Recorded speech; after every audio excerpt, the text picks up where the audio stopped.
É maravilhoso, Senhor, unirmos nossos corações numa prece sincera, de filhos que amam seu Pai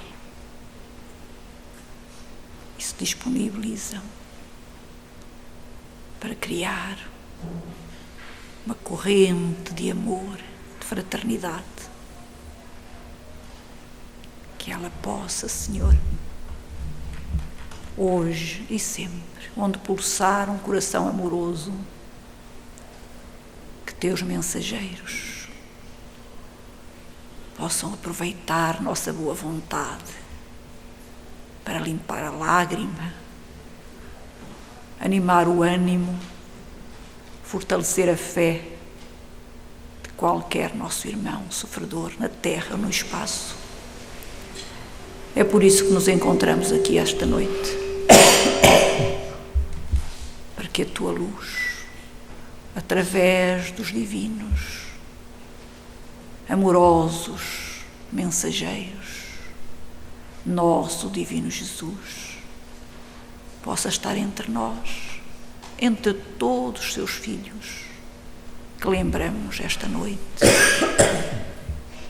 este planeta em que vivemos. Paz na terra aos homens de boa vontade, calor nos corações. Obrigada, Senhor, hoje e sempre, por este encontro fraterno, cheio de alegria, de fraternidade. Que assim seja.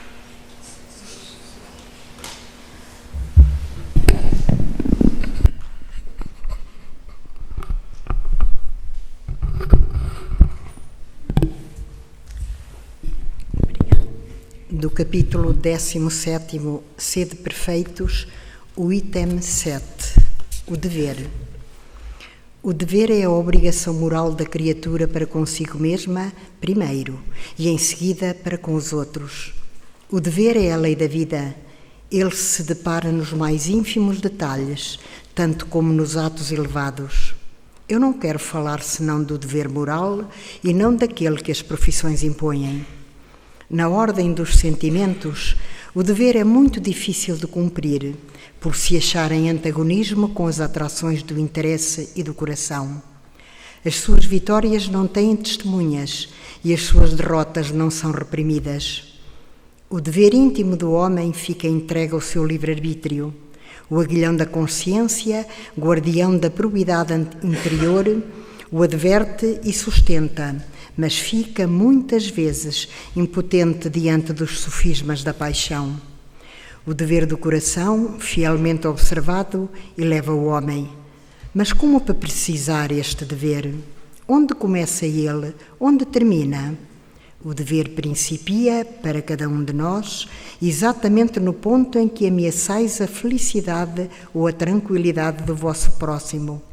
Acaba no limite que não desejaríeis que alguém transpusesse em relação a vós. Deus criou todos os homens iguais para a dor. Pequenos ou grandes, ignorantes ou instruídos, sofrem pelas mesmas causas, a fim de que cada um julgue em sã consciência o mal que pode fazer. O mesmo critério não existe para o bem, infinitamente mais variável nas suas expressões. A igualdade diante da dor é uma sublime providência de Deus, que quer que os seus filhos, instruídos pela experiência comum, não cometam o mal, alegando ignorarem os seus efeitos. O dever é o resumo prático de todas as especulações morais. É uma bravura da alma que enfrenta as angústias da luta. É austero e brando, pronto a dobrar-se às mais diversas complicações, conserva-se inflexível diante das suas tentações. O homem que cumpre o seu dever ama a Deus mais do que às criaturas e a estas mais do que a si mesmo. É simultaneamente juiz e escravo em causa própria. O dever é o mais belo prémio da razão. Descende dela, como o filho descende de sua mãe. O homem tem de amar o dever, não porque o preserve dos males da vida, aos quais a humanidade não pode subtrair-se, mas porque dá à alma o vigor necessário ao seu desenvolvimento. O dever cresce e irradia sob uma forma mais elevada em cada uma das etapas superiores da humanidade. A obrigação moral não termina para a criatura de Deus. Ela deve refletir as virtudes do Eterno, que não aceita esboços imperfeitos, porque quer a beleza da sua obra que resplandeça diante dele. Lázaro, Paris, 1863.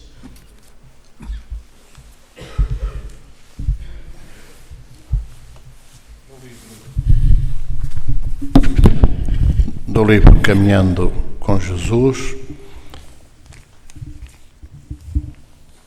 a mensagem é caminhada. Todos os espíritos foram criados para a perfeição, todos dotados do livre-arbítrio que lhes permite avançar, passo a passo, em direção ao Criador, quando atingirão a plenitude da felicidade. Mas a todos é pedido o esforço, o trabalho, a entrega a essa caminhada certamente difícil, pois que escolhemos sempre, com a nossa conduta irresponsável e simplista, obstáculos bem difíceis de transpor, de tipo concordante com a sementeira feita durante as experiências a que fomos autorizados para aprendizado.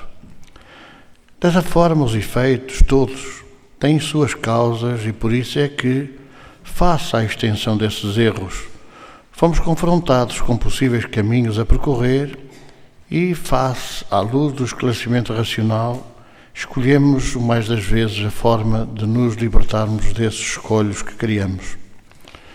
Para nosso bem, conscientes dessa realidade, nada melhor do que reconhecer que as escolhas são nossas e que, porque decreto da consciência, temos o dever de percorrer essa estrada que implica quase sempre olhar o próximo, muitas vezes o mais próximo, os familiares, a precisarem do nosso esforço e dedicação, pois que quase sempre eles voltam ao nosso lar para que cumpramos o dever de os aconselhar, orientar, ajudar na sua caminhada difícil, em que nós também fomos corresponsáveis na instalação dos obstáculos que eles têm que transpor. É claro que isso implica que comecemos por nós mesmos, pois que devemos fazer um esforço continuado de transformação interior, de aperfeiçoamento, de modificação de pensamentos e sentimentos, para que o nosso exemplo não só seja possível seguir, mas também porque, ao tornarmos-nos assim pessoas de bem, mais fácil será cumprir aquilo que nos incumbe, mais fácil será transformar o dever num hábito enraizado no nosso espírito.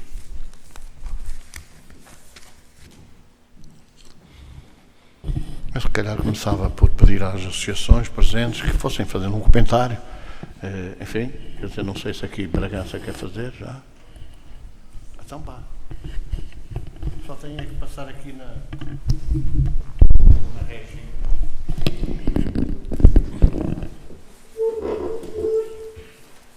Como nós aprendemos, a transformação moral começa por cada um de nós, modificando-nos e colocando em prática aquilo que nós aprendemos. Como é que nós poderemos querer ajudar alguém se não nos ajudamos a nós próprios? Então, essa mudança tem que começar por cada um de nós, vindo do nosso interior.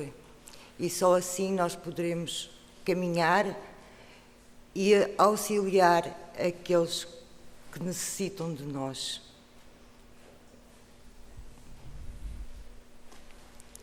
Sim, se quer fazer.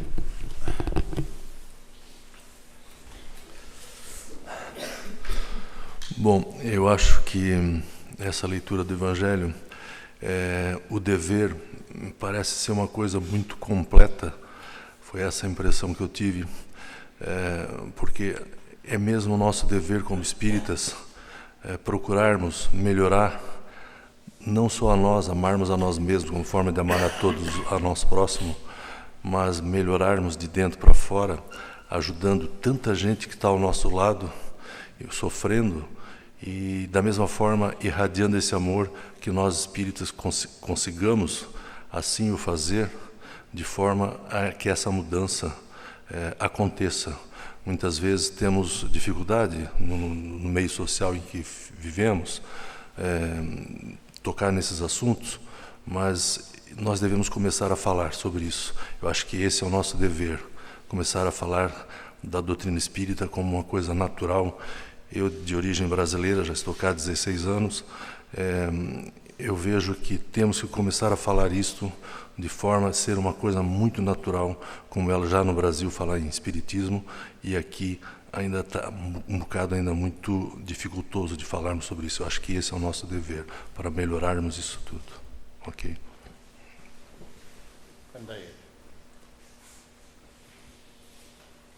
Boa tarde. Portanto, hoje o Evangelho, ao ouvir o Evangelho, eu estava-me a lembrar de uma frase que todos conhecemos, que estava escrito no Templo de Delfos: conhece-te a ti mesmo. Isto é fundamental, porque se eu não me conhecer a mim mesmo, eu tenho dificuldade em pôr em prática tudo aquilo que eu vou aprendendo. Porque primeiro eu tenho que fazer uma introspeção, tenho que fazer uma luta que o Evangelho também nos convida a fazer, no sentido de me amar. O Evangelho fala-nos no duelo. O duelo é uma luta interna, não é uma luta, também é uma luta entre homens, mas é uma luta interna fundamental.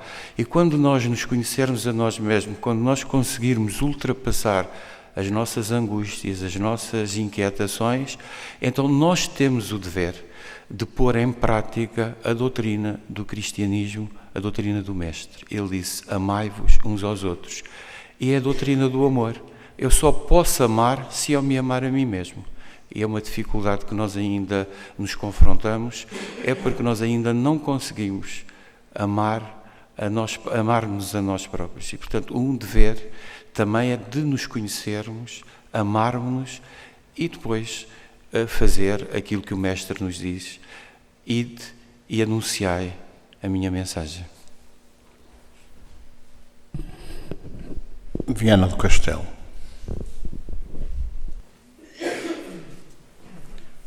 Boa tarde a todos. Há uma frase que Jesus dizia muitas vezes, sempre que utilizava os seus dons de cura, dizia: não voltes mais a pecar. Isso é uma reflexão para todos, interior. Sabemos que Deus não castiga ninguém. Tudo o que nos acontece é por nossa própria culpa, por nossas desobediências às leis do amor. Essa frase era a chamar à reflexão, porque se não melhorarmos o nosso comportamento, se não cumprirmos os nossos deveres para com nós mesmos, para com o próximo, iremos ter as consequências dessas desobediências. Por isso, sempre que faltamos com o amor para connosco, para com o próximo, para com Deus, não é de estranhar que teremos consequências que nos farão sofrer. Possamos guardar esta reflexão para nós, meditar bem, para que, pelo exemplo, possamos ser considerados apóstolos de Jesus, porque Ele disse: reconhecerão os meus seguidores por muito se amarem. Muita paz para todos. No intervalo, Mirandela.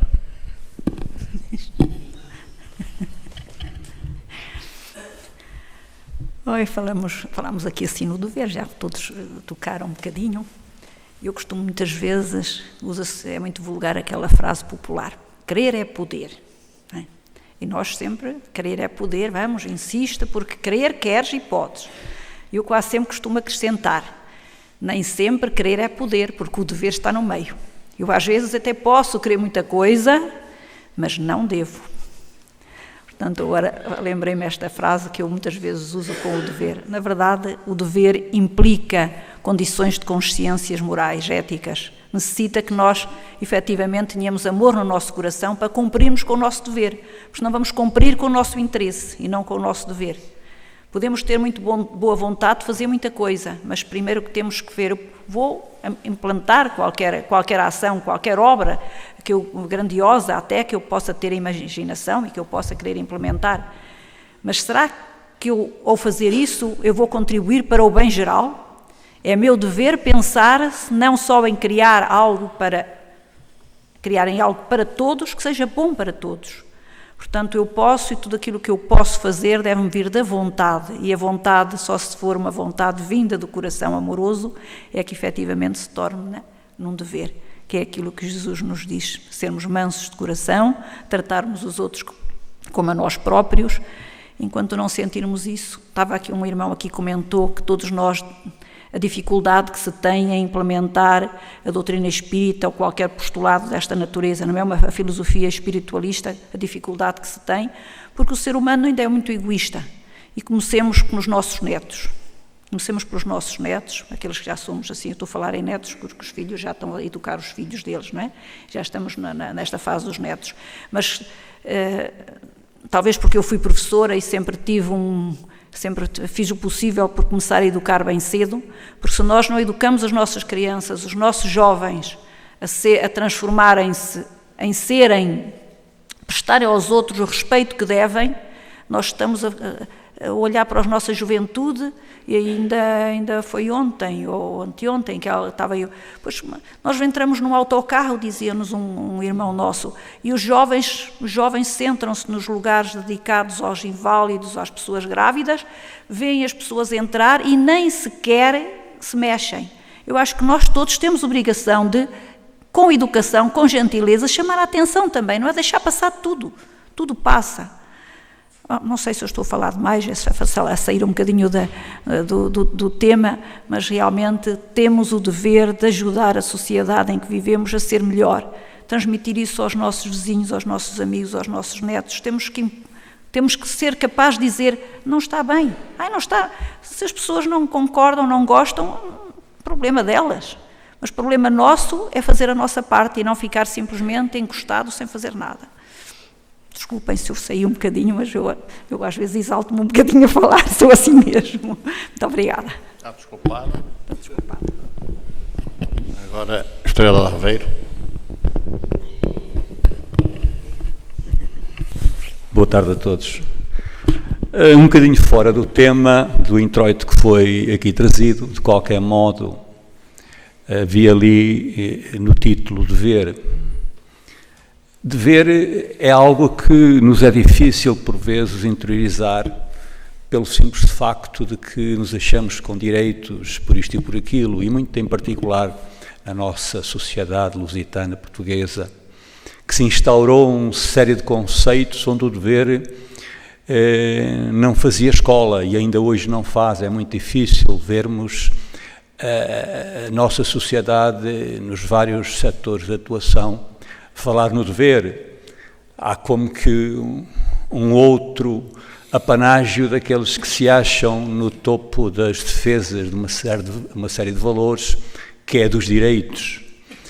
E nós estamos ainda um bocadinho com essa herança às costas e é muito difícil percebermos onde é que o dever se instala nas nossas sociedades. Ouvi aquela nossa companheira falar nos jovens de hoje, são os adultos de ontem, os idosos de amanhã que continuam a pensar do mesmo modo. Todavia, nós, como espíritas, de um modo mais lato, alertados para a responsabilidade que temos diante da vida nos vários setores, percebemos que nem sempre aí o dever é uma característica que defendemos, por várias razões, por tradição, por hábitos, pela idade que já temos, etc, etc. Percebemos que é difícil os novos valores entrarem na nossa vida, apreendermos matérias novas.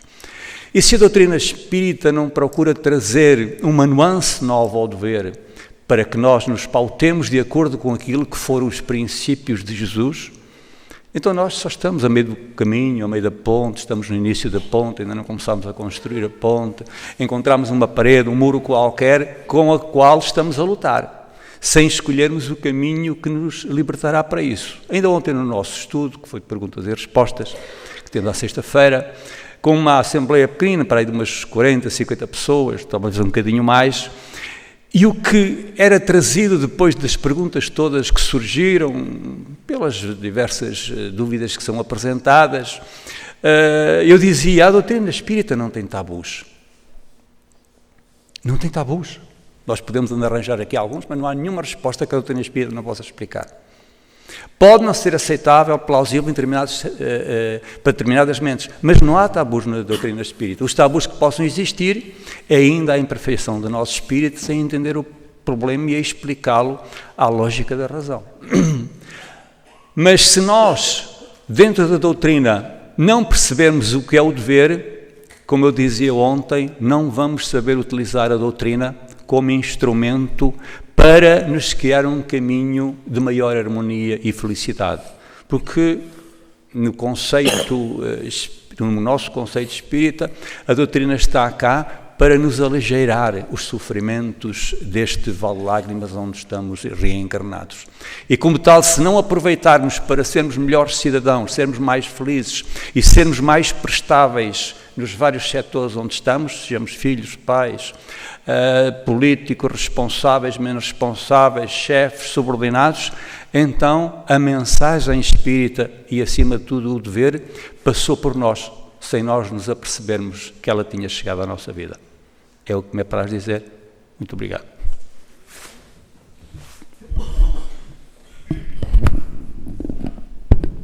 Haverá mais alguma associação que esteja presente, que eu tenha escapado? Quer fazer um comentário?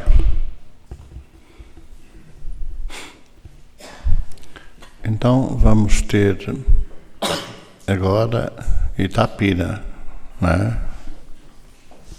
Itapira também tem coisa. Queridas irmãs, queridos irmãos, o capítulo da tarde de hoje é um capítulo de Lázaro.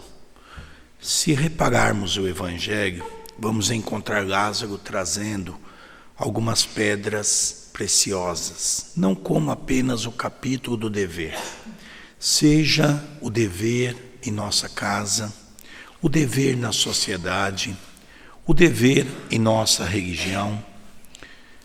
E Lázaro vem nos fazer um convite para começarmos a repensar sobre qual deve ser o nosso dever. O dever com muita responsabilidade pelo trabalho, de podermos assimilar a beleza desse momento. Nos faz relembrar que Lázaro era um dos amigos prediletos de Jesus. Conta que uma das poucas vezes que viram Jesus chorar foi quando Jesus havia passado pela casa de Lázaro, junto das suas duas irmãs, Maria e Marta. E Jesus seguiu o caminho quando, poucos dias depois, um emissário levou a notícia. Lázaro havia desencarnado de uma maneira repentina. Jesus chora, porque havia partido um amigo que ele tanto gostava. Retornou para então fazer com que o amigo, dentro de um processo da ressurreição, quando ele diz: Lázaro, Lázaro, levanta-te. Mas há uma mensagem do dever que Lázaro nos conta, que é algo de suma importância. Lázaro, certa feita, ao receber Jesus, Marta era muito preocupada com a casa. O tempo todo ficava cuidando da casa, preparava comida. Maria ficava ao pé de Jesus, acompanhando os seus comentários, ficava bebendo daquela água do poço fecundo do Evangelho do Senhor, ficava ali se alimentando com as migalhas de luz que Jesus proferia das suas palavras. Marta um dia se revoltou, porque não era justo. Ela ficava com todos os deveres da casa e Maria ficava sentada ali, apenas ouvindo. E ela se encorajou, se aproximou de Jesus e lhe disse: Senhor, eu gostaria que tu conversasse com Maria, porque enquanto eu fico cuidando da casa, fazendo a comida, Maria fica ao seu pé, ouvindo a sua mensagem. Jesus calmamente o ouviu. E Jesus então disse: Marta, Marta, Maria escolheu a melhor parte. Quantas vezes nós deixamos de fazer as nossas coisas porque esquecemos que também temos dever para com a nossa reforma íntima? Quantas vezes nos lembramos desse momento no abacateiro? Aqueles sábados que para nós era uma alegria. Viajávamos 400 quilômetros para ver a figura inigualável de Chico Xavier. Multidões de milhares e milhares de pessoas aguardavam num portão pela distribuição dos alimentos. E nós que víamos de fora, ficávamos aguardando para esse momento, que é o momento do Evangelho com Chico Xavier. Chico abria o Evangelho ao acaso, dava a palavra para que as pessoas pudessem comentar um pouquinho, cada um, e depois nós tínhamos o Chico fazendo aquele arremate tão bonito, aquele arremate tão belo que nós temos guardado em nossas memórias. E esse momento, essa fagulha que Chico Xavier deixou, que hoje nós do movimento espírita, do mundo todo, estamos percebendo da sua importância, começamos a perceber que Chico cumpriu um dever. Primeiro para com Deus, o nosso Pai, o nosso Criador. Mas foi um exímio divulgador, cumprindo todos os seus deveres para com Jesus, permitindo que nós pudéssemos, naquela simplicidade, Chico sempre sorrindo.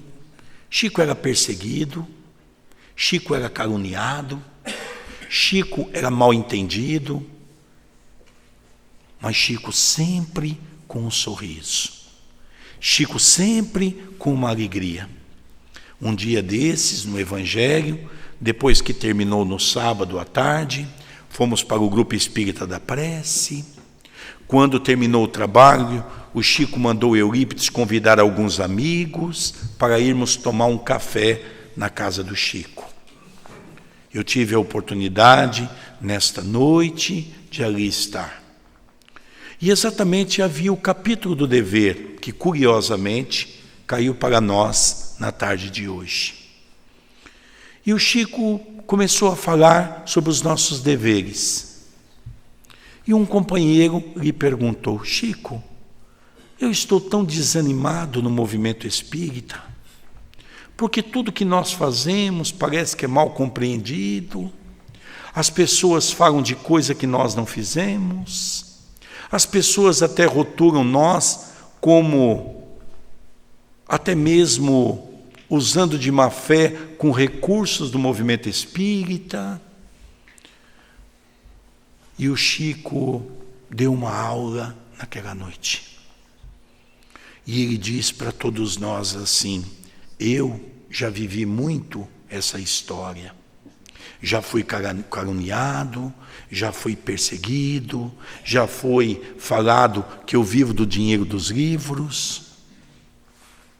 E um dia eu estava tão triste que apresentou-se Emmanuel para perto de mim. E Emmanuel, com um sorriso nos lábios, perguntou: Chico, por que você está triste? Ah, Emmanuel, você não está vendo o que eu estou passando? E ele disse: Chico, quando você deitar com a sua cabeça no travesseiro e fizermos uma prece para Jesus, o nosso mestre, faça uma interrogação. Você cometeu alguma coisa de erro? Você cometeu algum engano? A sua consciência está pesada? E se assim você estiver tranquilo, durma e peça a Jesus para que possa te ajudar. Porque o ser humano ainda é assim. Se você faz, ele critica porque você não faz. E se você não faz, ele critica porque você deixa de fazer. Vamos ter o dever, dizia Emmanuel, de cumprir o nosso trabalho com dignidade, com amor e com alegria. E para encerrar, relembramos a questão 621 do Livro dos Espíritos. Aonde está escrito a lei de Deus? Os Espíritos respondem: na consciência. Kardec continua a perguntar: se está escrito na consciência, por que nós não lembramos? Os Espíritos dizem: porque ao longo do tempo vós a esquecera e a desprezara. E para podermos encerrar, talvez podemos compreender isso com as palavras de Jesus: o que fala a tua boca é o que está cheio seu coração. Muita paz no coração de todos.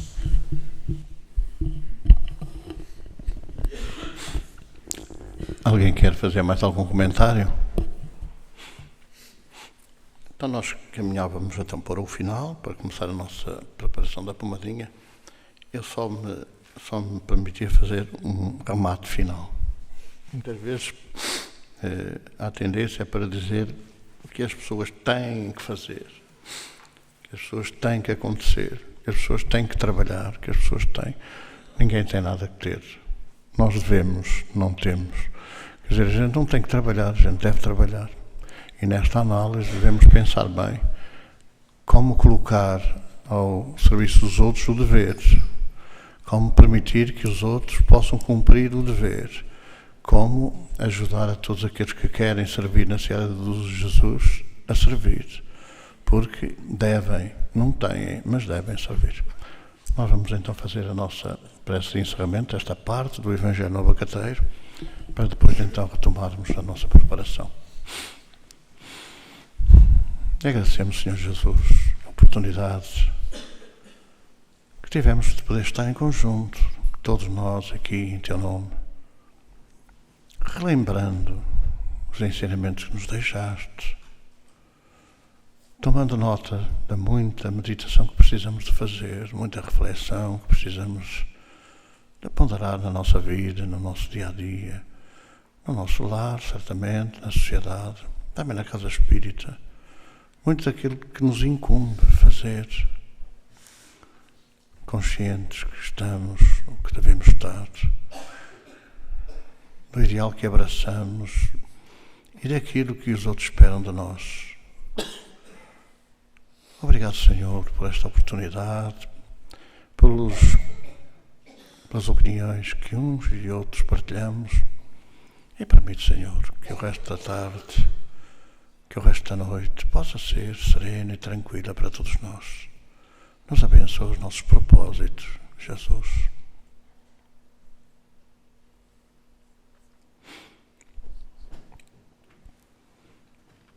E vamos encerrar então, como é normal também, com um cântico. E como estamos numa tarde de discos pedidos, alguém quer sugerir alguma canção?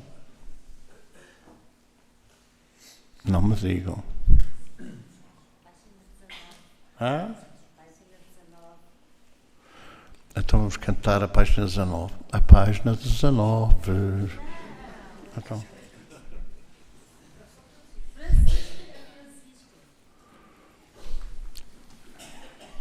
Amigo como poucos, vivendo nossa dor, visita os que são loucos, com humano calor.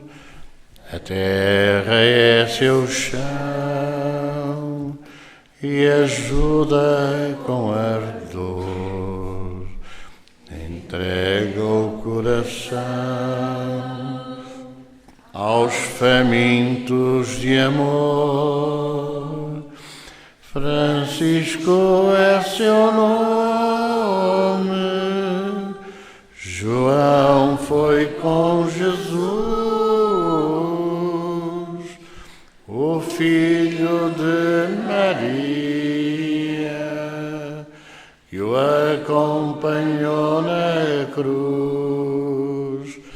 De Assis, filho adotivo,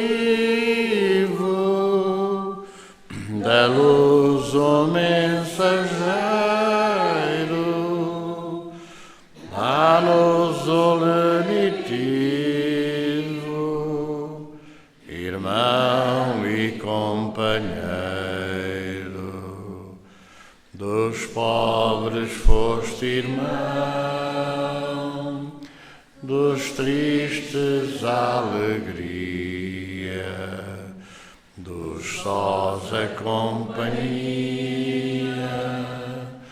o meditar do são. Ajuda-nos, amigo, a encontrar a estrada, conhecer a alvorada, em espírito contigo. Francisco, bom irmão, em nome de Jesus, esparge a tua luz pelo nosso rincão. E a Virgem do Rosário, a Mãe te ajudará, e aos filhos do Calvário